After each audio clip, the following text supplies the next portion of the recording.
When most people visit a senior community for the first time, everything looks wonderful. The lobby smells clean, the staff is smiling, the brochure photos look like a vacation resort, and the tour guide knows exactly what to say. It all feels reassuring. And that's exactly the problem. Tours are designed to show you the very best moments, not the everyday reality. So today, we're talking about something far more important than what the salesperson tells you. We're talking about the real truth, the kind you only get from people who actually live there. In this video, we're going to walk through 5 simple but powerful questions you should ask residents when no staff member is listening. Not during the tour, not in front of the director. Quietly, casually, human to human. These questions can save you from months, sometimes years, of frustration, regret, and unexpected costs.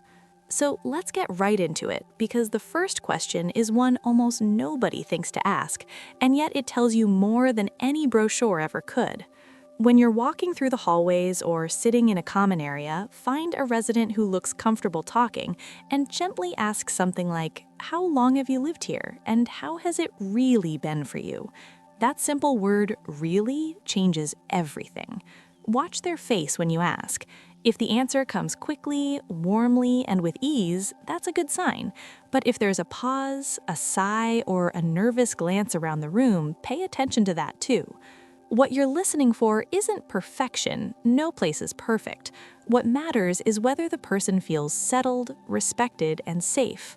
Some residents will tell you they loved it at first, but things changed over time. Others may quietly admit they're counting the days until they can leave. These are truths you will never hear on a guided tour, yet they are exactly what you need to know before making a life-changing decision. Sometimes a resident will lower their voice and say something like, "It's okay, but it's not what I expected." That sentence alone can tell you more than an hour-long presentation. It often means promises were made that didn't quite hold up, or daily life feels more restrictive than advertised. And that leads us naturally to the second question, one that often reveals the biggest gap between marketing and reality. Once you've built a little rapport, ask, "If you could change one thing about living here, what would it be?" This question is gold. It's non-threatening, it's honest, and it invites real reflection. People don't feel attacked by it, they feel heard, and their answers can be incredibly revealing. Some may mention the food, which is common and manageable, but listen closely if they talk about staffing, wait times, or feeling ignored. If you hear phrases like, "You have to wait," "They're always short-staffed," or "You learn to be patient," that's not just a complaint, it's a warning. Long wait times for help, especially with basic needs, can wear a person down emotionally and physically. Others may mention rules they didn't expect, fixed schedules, limited flexibility, being told when meals are served, when lights go out, or when guests must leave. For some people, that structure is comforting. For others, it feels like losing control. Only you know which side you fall on, but you deserve to know ahead of time. And here's something important. If multiple residents mention the same issue, that's not a coincidence. Patterns matter. One unhappy person could just be having a bad day. 5 people saying the same thing is a reality you can't ignore. Now, once you've heard what they'd change, there's a third question that quietly pulls everything together and often reveals how people truly feel in their hearts. You ask gently and without pressure, "Do you feel at home here?"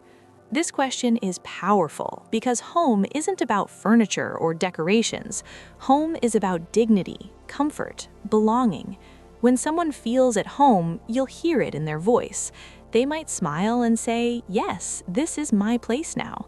Or they may hesitate and say, "It's fine, it does the job." That difference matters more than you think. Some residents will tell you they feel lonely, even though they're surrounded by people. Others may say they've made friends, but it took time and effort. Listen for whether the community encourages connection or whether people mostly stay behind closed doors. Loneliness is one of the biggest hidden struggles in senior living, and it rarely shows up on tours. What's especially telling is when someone says, "You get used to it." That phrase often means acceptance, not happiness. And while acceptance is sometimes necessary, you want more than just tolerating your living situation. You deserve comfort, warmth, and a sense of being seen. As you sit with these conversations, something starts to shift. You're no longer just looking at a building, you're seeing a future version of daily life. The pace, the emotional tone, the unspoken rules. And once you understand how people feel living there day after day, you're ready to look a little deeper into the parts of community life that affect independence, respect, and personal freedom in ways most people never think to ask about. Now, there's another question that feels almost too simple to ask, yet it uncovers a layer of truth most families never see until it's too late. It's the kind of thing you only notice once you're living there day after day, when life isn't polished or scheduled around a tour.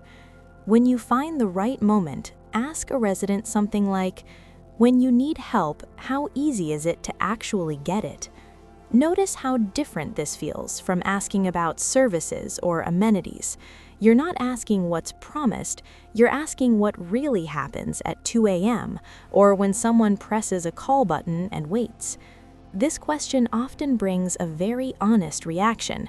Some people will answer quickly and confidently, saying help arrives fast and staff members are kind. If you hear that, especially from more than one person, that's encouraging. But sometimes the answer comes slowly. A resident may shrug and say, "Well, it depends." Or they might laugh softly and say, "You learn to be patient here." That kind of response deserves your full attention. It often means staff are stretched thin, or residents feel hesitant about asking for help too often because they don't want to be a burden. Listen closely to how they describe the staff. Do they use names? Do they talk about kindness or just efficiency? There's a big difference between someone saying they're very caring and they're doing their best but they're busy. Both can be true, but they point to very different daily experiences. Feeling rushed or overlooked can slowly erode a person's sense of dignity, even if the building itself looks beautiful. You might also hear residents mention certain times of day that are harder than others. Mornings can be hectic. Evenings can feel quiet or understaffed. Weekends may have fewer familiar faces. These details rarely appear in brochures, yet they shape everyday life in ways that matter deeply as we age. And here's something subtle but important. Pay attention to whether residents feel comfortable speaking up. If someone tells you they hesitate to ask for help because they don't want to bother anyone, that's a red flag. In a healthy community, residents should never feel like their needs are an inconvenience. Once you've asked about getting help, the conversation naturally opens the door to another revealing angle. You can gently follow up with something like, "Do you feel the staff treats you with respect?" This isn't about friendliness alone. It's about tone, about being listened to, about being spoken to like an adult with a lifetime of experience, not like a task to be managed. Some residents will light up when they talk about certain caregivers who take the time to chat, remember personal details, or knock before entering. That's meaningful. Others may quietly share moments when they felt rushed, talked over, or ignored. These experiences add up over time, shaping how safe and valued a person feels in their own home. What makes this question especially powerful is that respect is hard to fake consistently.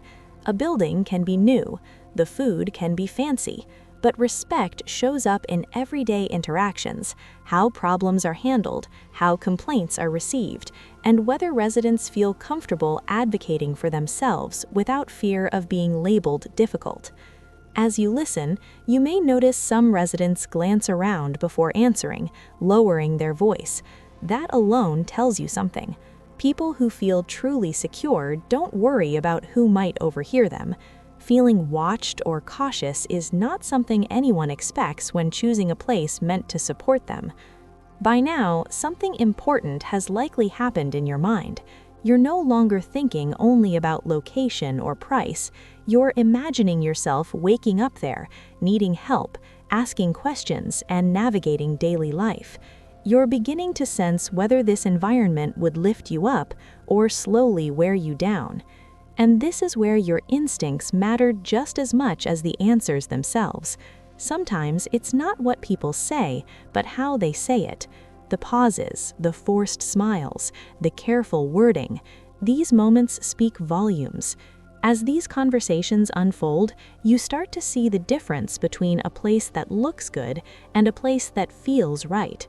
You begin to understand how independence is supported or quietly limited, and how much control residents truly have over their own lives. Now, there's one last question that tends to stop people in their tracks because it reaches past daily routines and goes straight to the heart of the decision. When you ask it, do so gently, without urgency, and with genuine curiosity. You might say, knowing what you know now, would you choose this place again? This question carries weight, and most residents feel it. Some will smile and answer without hesitation, saying yes, absolutely, this was the right move for them. When you hear that kind of confidence, especially paired with calm body language and steady eye contact, it's meaningful. It suggests alignment between expectations and reality, and a sense of peace with where they are. But other times, the response is more complicated. A resident may pause, look away, and say something like, "I'm not sure," or "I would have asked more questions," or "I might have waited."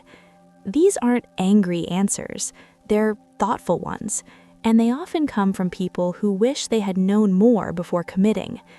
Listen closely to what comes after that hesitation. Some will talk about costs rising faster than expected. Others may mention services that were included at first, but later felt limited or conditional. A few might say they underestimated how much they would miss simple freedoms, cooking when they want, coming and going without explanation, or having complete privacy. What makes this question so powerful is that it brings everything together. It reflects the emotional experience, not just the practical one. It reveals whether the place truly supports a person's sense of self, or whether they've had to quietly adjust and compromise more than they expected. As you sit with that answer, remember this isn't about finding a place with no flaws. It's about finding a place whose flaws you can live with, without feeling diminished.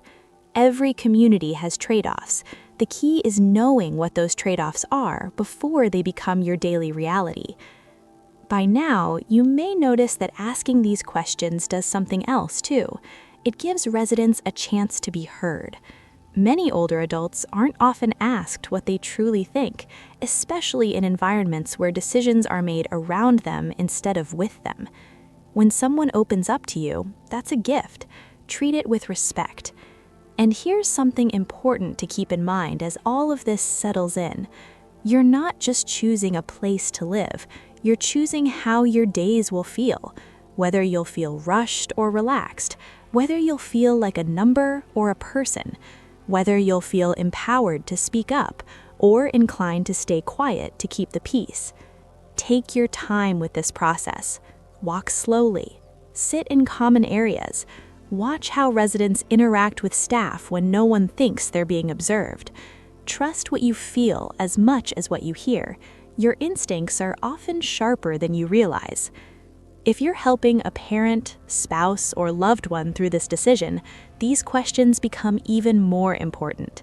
You're not just advocating for comfort, but for dignity. And dignity shows up in small moments, being listened to, being respected, being allowed to live life on one's own terms as much as possible. Choosing a senior community is one of the biggest decisions many people will ever make later in life. It deserves honesty, patience, and courage.